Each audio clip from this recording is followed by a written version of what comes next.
You've heard it on our show today. Multiple stories on aviation disasters around the world, including one here in Canada. South Korea seeing one of the country's worst aviation disasters. In Kazakhstan, an Azerbaijan Airlines plane was shut down allegedly by Russia. Hassan Shahidi, president and CEO of the Flight Safety Foundation, joins us now to discuss this further. Welcome back, Hassan. Good to see you. Let's start with Halifax. Part of an Air Canada flight caught fire, evacuating the plane and closing down the airport for about 90 minutes. What are your thoughts on this? Well, it looks like this was a de Havilland aircraft that had issues with one of its landing gears. It landed and the aircraft caught fire, but thankfully there were no injuries. At this point, the investigators will be looking at to what exactly happened with this flight, and in particular, looking into the landing gear failure. The data will be collected, and they'll be looking at the evidence and will determine what exactly happened. Is this a likely malfunction? At this point, the investigation is ongoing. It is not clear exactly why the landing gear failed. They'll be looking at the information, the data, and the maintenance history on this aircraft, and will determine the likely cause. To South Korea now, 179 people are dead after a plane crashed while attempting to land. Let's look at some of this footage. The plane was seen skidding down the runway with no visible landing gear before crashing and exploding into flames. What were your thoughts when you saw this? Well, first of all, our hearts go out to the families of those that lost loved ones on this flight. This is a terrible tragedy and an accident.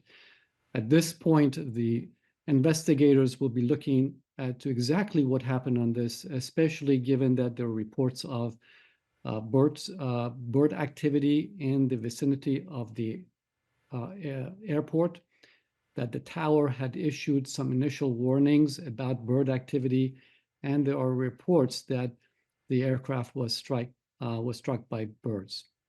Bird activity. So being struck by a bird could cause this much of a disaster? Typically, no. This really happens rarely, this kind of a disaster. Bird strikes do happen around the world. And in particular, the investigators will be looking at as to why the aircraft landed without any landing gear. And this is going to be a crucial part of an investigation. They have recovered the voice recorder data as well as the flight recording data. They'll be looking at the information and will be certainly talking to the witnesses that observed this particular flight. Is there anything you saw in the reports about this crash that stood out to you? Well, again, at this point, we are still getting information.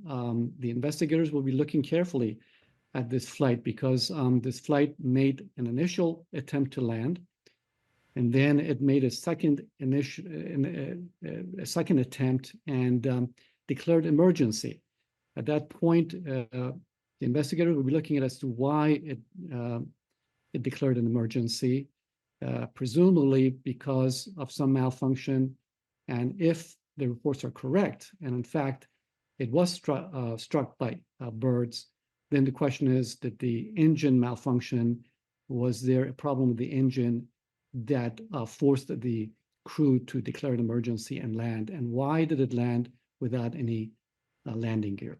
Of course, we'll get more information as the investigation goes on in the coming days. In Kazakhstan, an Azerbaijan Airlines plane was shot down, killing 38 people. The plane repeatedly tried to make its landing before it diverted and crashed in the country. Russian air defenses were operating in the area. What are the protocols regarding civilian aircrafts near a combat zone? Well, the ICAO guidance suggests that the authorities will need to close the airspace to all civilian aircraft activity when there is activity going on with respect to any air defense systems. In this particular case, the airspace was not closed, and this flight made some initial attempts to Grozny to try to land.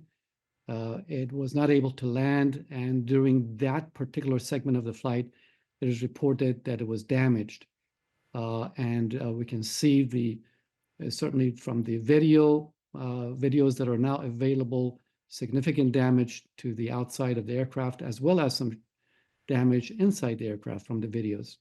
I want to talk a bit more about the damage in a moment, but first, Russia apologized for the incident but didn't take blame. Did they follow protocol here? During conflict zone activities, especially during time of air defense activities, the airspace must be closed. In this case, the protocol was not followed because the airspace continued to be open, and the investigators will be looking as to why the airspace was not closed. Now, there's been mounting evidence suggesting that the plane was fired at. We just talked about some of that damage, which actually affected the fuselage that aligns with missile fire. So is there some sort of testing investigators can do to figure out what the cause was? Well, certainly in this case, there are numerous videos and photos that show that there's significant damage to the fuselage, wing, and other components. So at this point, the investigators will be able to do some ballistic tests to determine exactly why those holes and punctures were there, and will be able to determine exactly if this was caused by an explosion. A tragic few days in the aviation world, that is for sure.